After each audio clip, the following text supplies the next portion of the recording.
Okay. Out of the report I got from my lawyer, that states it had to have the report from the police officer. His name was Jared Millington, who got the 911 calls that night for the Red Hill. Anyway, so I decided to write him a letter because, from what he said, there's no way he could have done what he did. He said he went down there, looked around, and everything. Didn't call in first responders or anything. But anyway, this is the letter I sent him.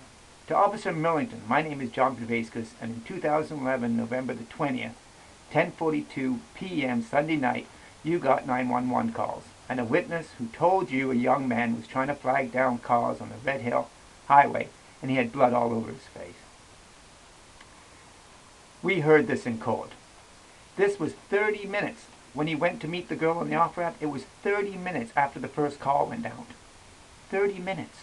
What was he doing for half an hour? It says all the evidence, the testimony we heard in court said Dustin never left the train bridge area where he was found.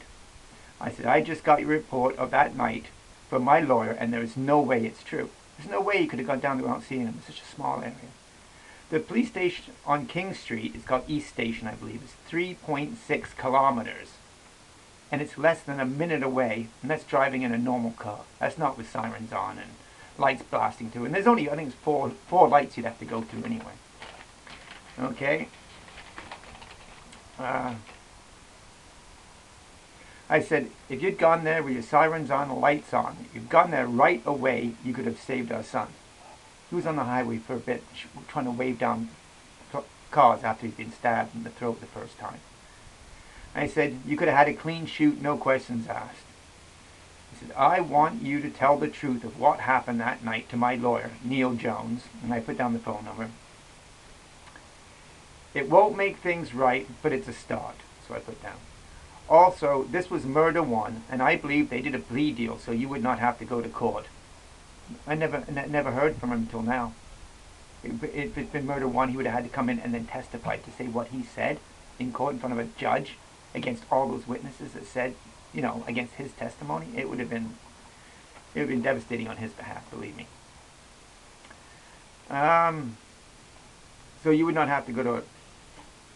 I said, Reed could be out on parole in 13 years. How do you think this makes us feel? I said, we are true blue Canadians who love the Canadian way of life and its values. This has put my family into a nightmare. And when Dustin's daughter, who is 5, she finds out what happened when she's older, and I will tell her. It says, she will be looking for answers too. I said, last Christmas, Dustin's daughter, she was showing some pictures of Dustin at the Christmas family get-together, telling people her dad was in heaven. This was heartbreaking. Heartbreaking does not even come close to how this made us all feel with her with those pictures. I said, put down, there is nothing more important than family. Do you agree? I said, I enclosed a picture of Dustin and Dustin's daughter so he can put faces to the people's lives he helped to turn into the worst nightmare you could ever imagine. I put my name, my email, and at the bottom, I got this out of one of the books that you have to study to become a cop. This guy that wrote the book put down, ignoring reality invites failure.